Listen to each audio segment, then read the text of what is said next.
Assalamualaikum warahmatullahi wabarakatuh. Shalom, Om Swastiastu, Namo Buddhaya, salam kebajikan bagi kita semua. Saya dari kelompok 3 semester 4 kelas B dari Fakultas Hukum Universitas Lambung Mangkurat ingin menjelaskan beberapa materi terkait hukum lingkungan bersama rekan-rekan saya.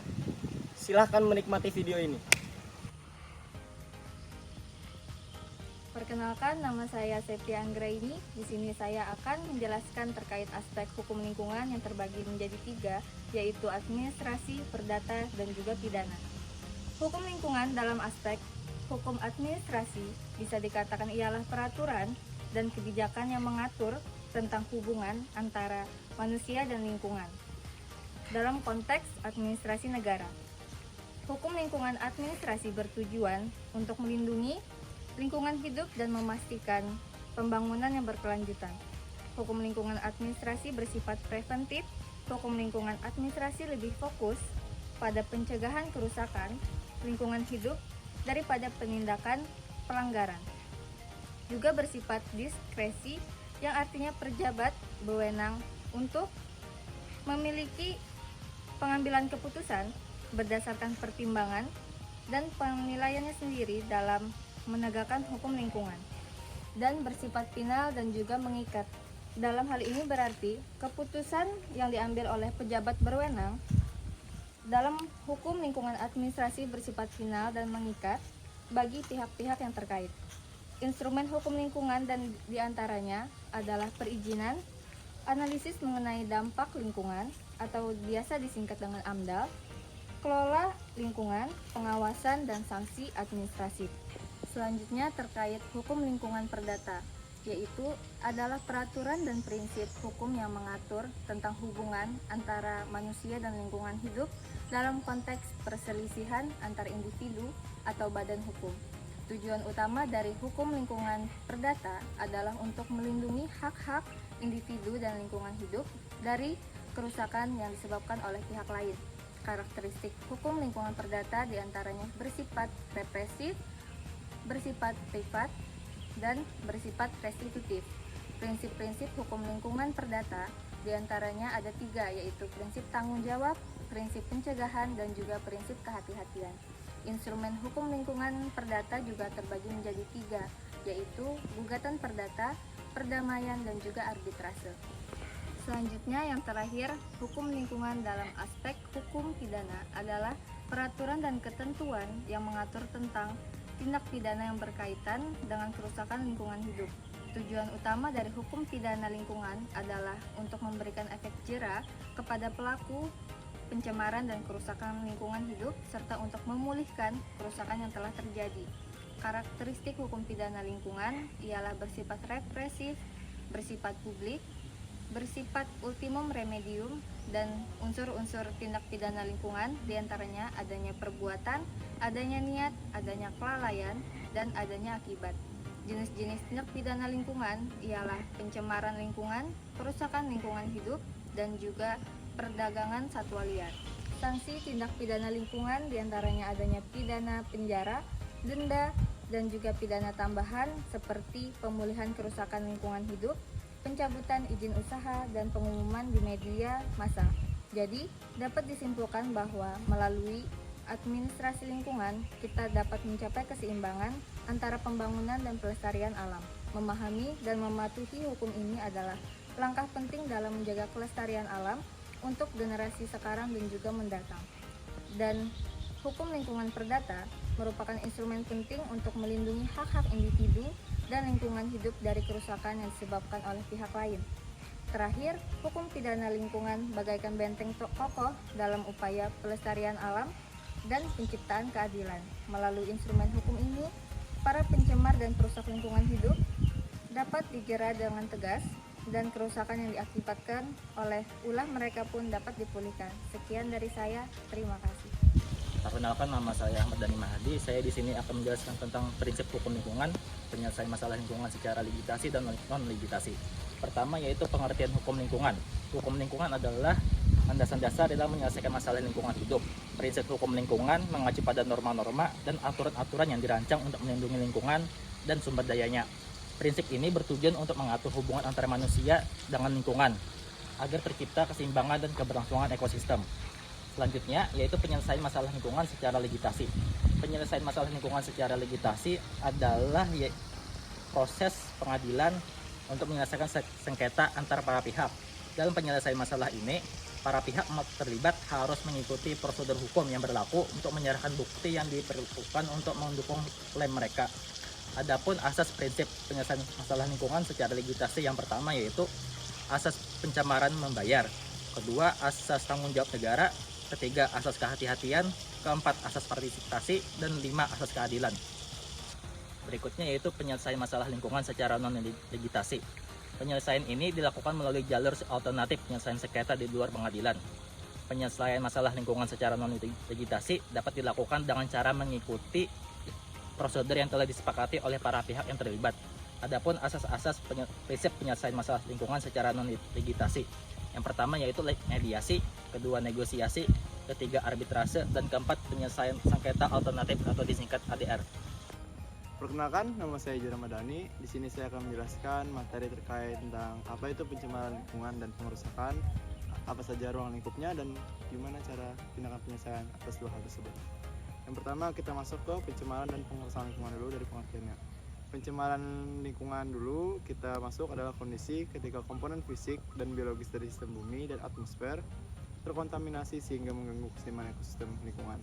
Sedangkan untuk pengerusakan lingkungan adalah tindakan orang yang menimbulkan perubahan langsung atau tidak langsung terhadap fisik, kimia, dan atau hayati lingkungan hidup sehingga melampaui kriteria baku kerusakan lingkungan hidup. Yang kedua, kita masuk ke dalam ruang lingkupnya. Ruang lingkup pengerusakan lingkungan sendiri ada 5 di sini. Yang pertama ada pencemaran lingkungan, kerusakan habitat alami, perubahan iklim, keanekaragaman hayati, dan dampak sosial dan ekonomi. Sedangkan untuk ruang lingkup pencemaran ada jenis pencemaran, penyebab pencemaran, media pencemaran, dampak pencemaran, upaya mengatasi pencemaran. Untuk cara penyelesaian pengerusakan lingkungan hidup sendiri, kita bisa mulai melakukan dari hentikan deforestasi dan menerapkan prinsip 4R, reboisasi, bioremediasi, atau rehabilitasi lahan sekalian. Untuk cara penyelesaian pencemaran lingkungan, bisa dari berbagai aktivitas manusia dibutuhkan pengendalian dengan penetapan bank mata lingkungan serta pengelolaan sampah melalui daur ulang dan pemisahan sampah. Remediasi juga dapat dilakukan untuk membersihkan tanah yang tercemar. Selain itu, masyarakat perlu diberikan kesadaran untuk menjaga kesehatan lingkungan dan mengubah pola pikir tentang dampak buruk dari sampah dan limbah terhadap lingkungan. Sekian dari saya. Perkenalkan, saya Nadia Wulandari. Di sini saya ingin melanjutkan materi tentang konsep penegakan hukum lingkungan. Konsep penegakan hukum lingkungan adalah upaya untuk menerapkan hukum dalam situasi yang konkret, baik dilakukan melalui proses peradilan maupun di luar peradilan, sehingga dapat ditetapkan tingkat ketaatan terhadap hukum. Penegakan hukum di bidang administratif terbagi lagi menjadi dua. Yang pertama ada pengawasan dari pemerintah, lalu yang kedua ada sanksi administratif. Sanksi administrasi sendiri dibagi lagi menjadi 4. Yang pertama ada teguran tertulis, paksaan pemerintah, pembekuan izin lingkungan, dan juga pencabutan izin lingkungan. Selanjutnya adalah penegakan hukum lingkungan di bidang perdata. Di bidang perdata sendiri dibagi menjadi 2, yakni melalui pengadilan dan di luar pengadilan. Melalui pengadilan itu bisa dapat berupa gugatan, yang mana fokus sanksinya adalah tuntutan pembayaran ganti rugi. Jika di luar pengadilan biasanya dibagi lagi menjadi 3, yakni mediasi, negosiasi, dan juga arbitrase. Selanjutnya untuk di bidang kepidanaan biasanya berupa tuntutan pidana, bisa sanksinya bisa pidana dan lain-lain. Perkenalkan, nama saya Hilman Rinda Dewantara. Di sini saya akan menyambung materi nomor 5, yaitu peran serta masyarakat dalam pengelolaan lingkungan.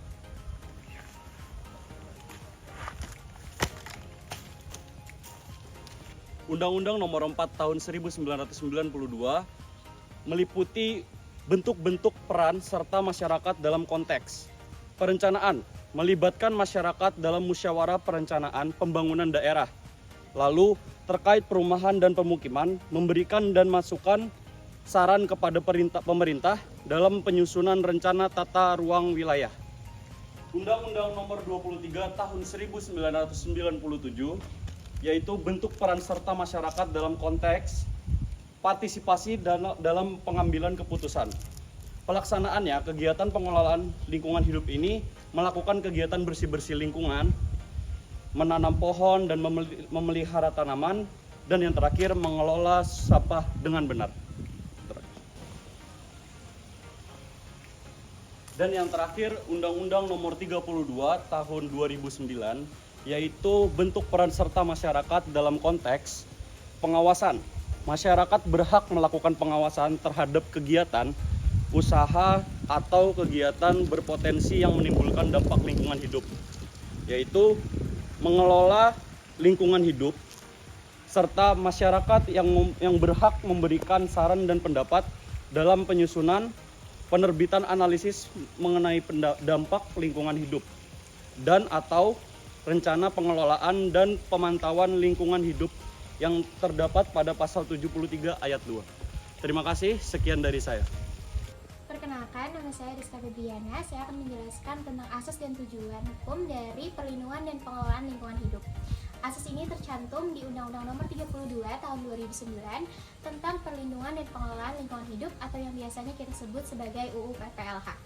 Asas yang pertama adalah asas berkelanjutan, yaitu yang menjelaskan bahwa dalam perlindungan dan pengelolaan lingkungan hidup harus dilakukan dengan cara yang berkelanjutan, yaitu dengan cara menggunakan sumber daya alam secara efisien, melestarikan fungsi lingkungan hidup, dan menanggulangi pencemaran dan atau kerusakan lingkungan hidup.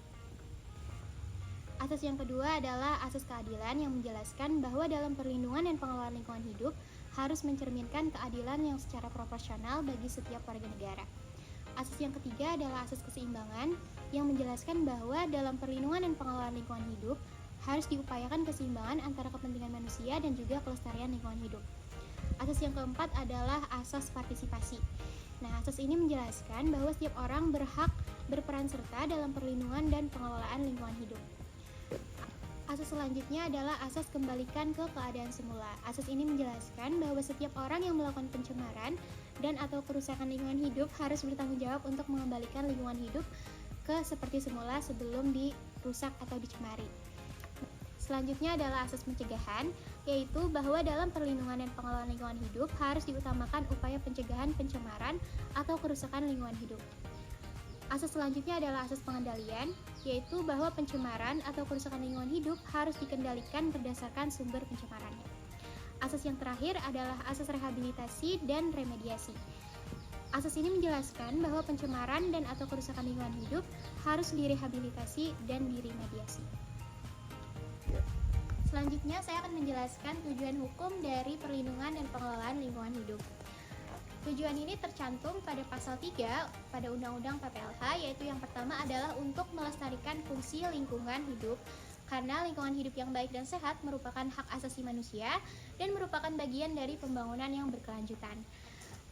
Tujuan yang kedua adalah mencegah dan menanggulangi pencemaran dan atau kerusakan lingkungan hidup karena pencemaran dan atau kerusakan lingkungan hidup dapat berdampak negatif bagi kesehatan manusia dan kelestarian alam.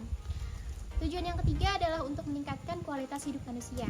Nah, masih berhubungan dengan tujuan yang pertama tadi, lingkungan hidup yang baik dan sehat dapat meningkatkan kualitas hidup manusia.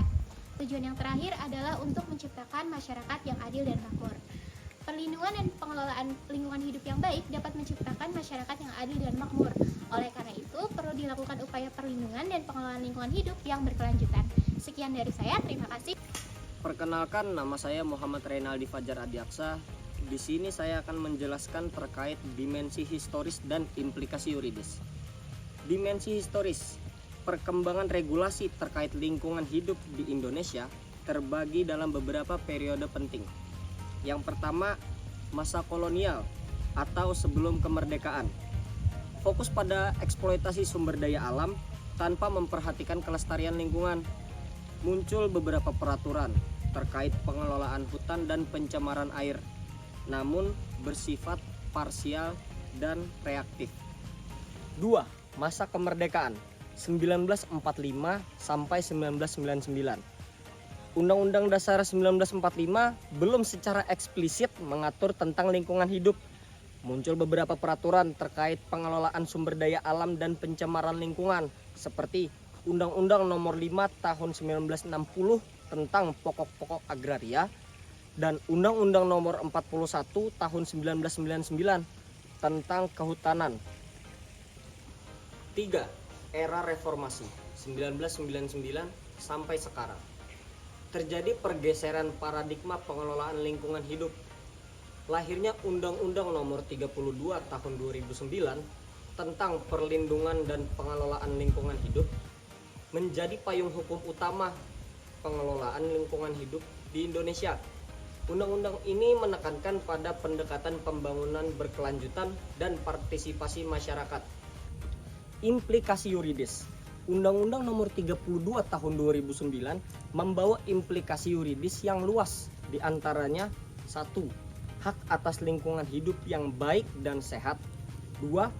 Kewajiban perlindungan dan pengelolaan lingkungan hidup. 3. Prinsip pembangunan berkelanjutan. 4. Partisipasi masyarakat. 5. Penyelenggaraan analisis dampak lingkungan atau yang disingkat AMDAL. Dan yang terakhir, penegakan hukum lingkungan. Sekian dari saya, terima kasih. Sekian dari kelompok 3. Mohon maaf apabila ada kesalahan tingkah dan laku yang sudah kami buat. Kami akhiri. Wassalamualaikum warahmatullahi wabarakatuh. Salam budaya.